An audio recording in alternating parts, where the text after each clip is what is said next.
حي على الفلاح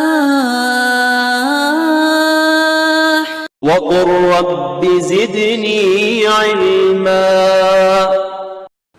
ایک بہن نے پوچھا ہے کہ جب امام بخاری رحمۃ اللہ علیہ غلطی سے معصوم نہیں ہیں، ان سے بھی غلطی کا امکان پایا جاتا ہے، تو ہم کیسے کہہ سکتے ہیں کہ امام بخاری رحمۃ اللہ علیہ کی ساری روایتیں صحیح ہیں؟ اور جب صحیح بخاری صحیح ثابت نہیں ہوتی ہے تو ہم کس حدیث پر عمل کریں گے؟ دیکھیں، یہ غلط فہمی ہے۔ آخر کس نے کہا کہ امام بخاری رحمۃ اللہ علیہ اور دوسرے سارے محدثین معصوم ہیں؟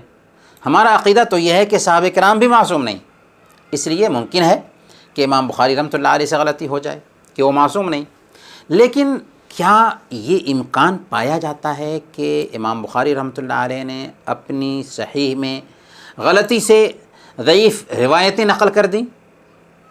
اس کا جواب یہ ہے کہ امام بخاری رحمۃ اللہ علیہ نے اپنی صحیح میں غلطی سے روایتیں نقل نہیں کی ہیں۔ امام بخاری رحمۃ اللہ علیہ سے غلطی نہیں ہوئی ہے روایات کے نقل کرنے میں، بلکہ صحیح بخاری میں جو روایتیں آئی ہیں وہ سب صحیح ہیں۔ اس لیے نہیں کہ وہ معصوم ہیں، بلکہ اس لیے کہ وہ اعلیٰ درجہ کے محدث اور حافظ تھے، اور انہوں نے احادیث نقل کرنے کے لیے اعلیٰ پیمانے کا معیار مقرر کیا تھا۔ انہوں نے حدیث نقل کرنے کے لیے 3 اہم شرطیں رکھی تھیں۔ اگر ان شرطوں پر ہم دھیان دیں گے تو خود بخود یہ غلط فہمی ہمارے ذہن سے دور ہو جائے گی۔ سب سے پہلی شرط کیا تھی امام بخاری رحمۃ اللہ علیہ کی؟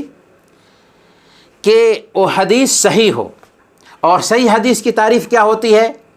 متصل سندہ بنقل العدل الضابط عن مثلہ الی منتہاہ من غیر شذوذ ولا علہ، کہ صحیح حدیث وہ ہے جس کی سند متصل ہو، اس کے تمام راوی عادل، ثقہ، معتبر، کامل الضبط اور قوت حافظہ کے مضبوط ہوں، اور اس میں شذوذ اور علت نہ پائی جاتی ہو۔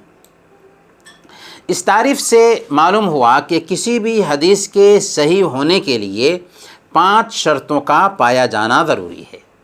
پہلی شرط، سند متصل ہو، یعنی راویوں میں سے ہر راوی شروع سند سے اخیر سند تک اپنے سے اوپر والے راوی سے بلا واسطہ براہ راست اخذ کیا ہو۔ دوسری شرط، راوی عادل ہو، یعنی حدیث کے تمام راوی مسلمان ہوں، بالغ ہوں، عاقل ہوں، فاسق نہ ہوں، اور نہ ہی مروت کے خلاف کوئی کام کرنے والے ہوں۔ تیسری شرط، راوی ضابط ہو، یعنی حدیث کے ہر راوی کا کامل ضبط ہونا ضروری ہے، ان کی یادداشت اور قوت حافظہ مضبوط ہو، چاہے وہ منہ زبانی یاد کر کے رکھے ہوں یا قلم بند کر کے رکھے ہوں، لکھ کر کے رکھے ہوں۔ چوتھی شرط، حدیث شاذ نہ ہو، اور شاذ اس حدیث کو کہتے ہیں جس میں ثقہ راوی اوثق راوی کی مخالفت کرے۔ اور 5ویں شرط جو آخری شرط ہوئی کہ حدیث میں علت نہ پائی جاتی ہو، یعنی باریک اور پوشیدہ سبب جس کی وجہ سے حدیث کا مشکوک ہونا قرار پائے، اگرچہ بظاہر وہ حدیث صحیح لگ رہی ہو۔ اور امام بخاری رحمۃ اللہ علیہ نے اپنی صحیح میں صحیح حدیث کی اس شرط کو فالو کیا ہے اور پوری طرح سے اس کا لحاظ رکھا ہے۔ یہ امام بخاری رحمۃ اللہ علیہ کی پہلی شرط ہوئی کہ حدیث صحیح ہو، یعنی صحیح حدیث کی شرط کو پورے طور پر اس میں برتا گیا ہو۔ دوسری شرط، حدیث کے ثقہ، معتبر اور متقی راوی اپنے جیسے ثقہ، معتبر اور متقی راوی سے بیان کریں، بشرطے کہ لمبے عرصہ تک دونوں ساتھ رہے ہوں، چاہے سفر کی حالت میں رہے ہوں یا اقامت کی حالت میں رہے ہوں، اور راوی جو ہو وہ ثقہ ہو اور مشہور ہو۔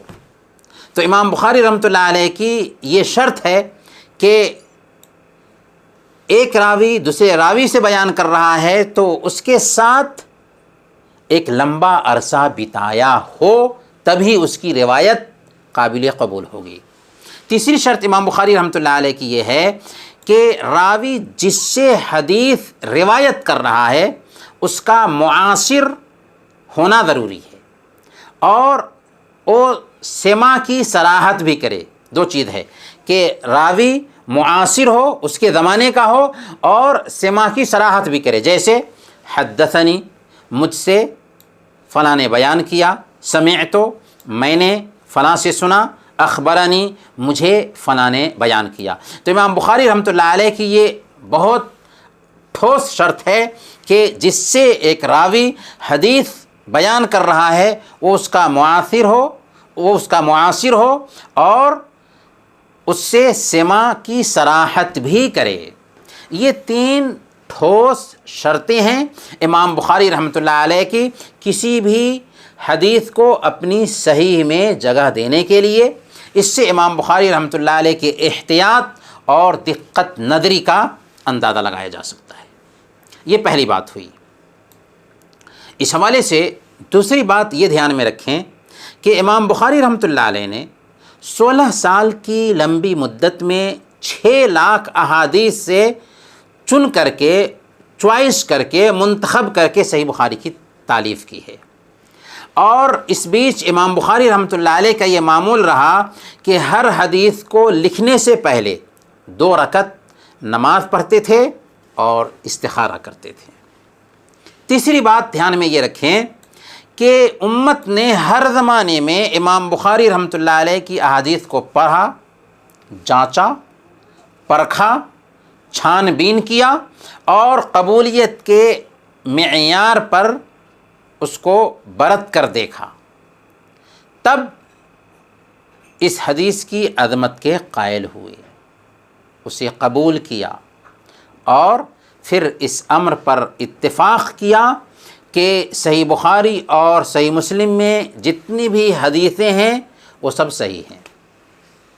بعض علماء نے کچھ حدیثوں پہ ضعف کا حکم ضرور لگایا ہے، اور دوسرے علماء ان احادیث کا بھی جواب دیتے ہیں کہ امام بخاری رحمۃ اللہ علیہ اور امام مسلم کی شرط کے مطابق وہ حدیثیں بھی صحیح ہیں۔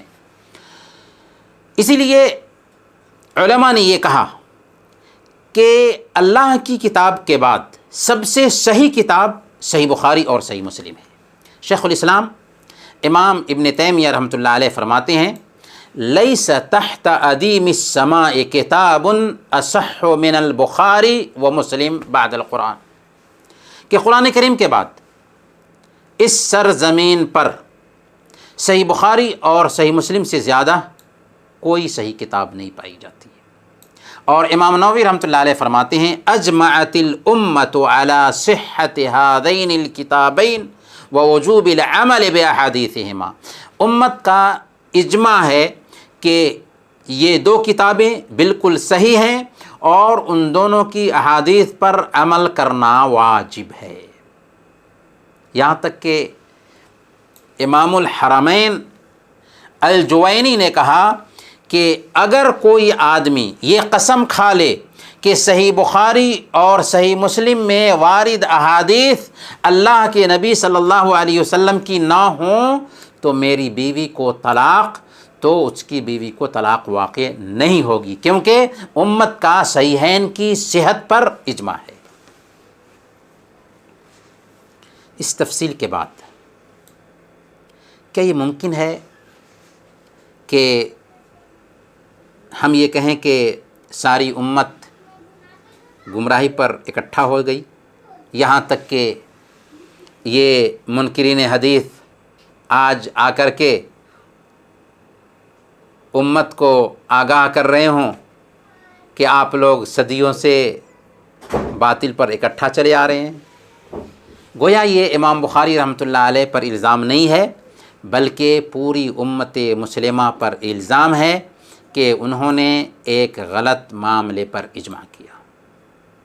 چوتھا اور آخری پوائنٹ ذہن میں یہ رکھیں کہ امام بخاری رحمۃ اللہ علیہ نے خود سے یہ نہیں کہا کہ اللہ کے رسول صلی اللہ علیہ وسلم نے ایسا فرمایا ہے اور اللہ کے نبی صلی اللہ علیہ وسلم نے ایسا فرمایا ہے، بلکہ انہوں نے پوری سند نقل کر دی ہے کہ میرے فلاں شیخ نے فلاں سے سنا اور فلاں نے فلاں سے سنا اور فلاں نے فلاں سے سنا کہ اللہ کے نبی صلی اللہ علیہ وسلم نے ایسا ایسا فرمایا ہے۔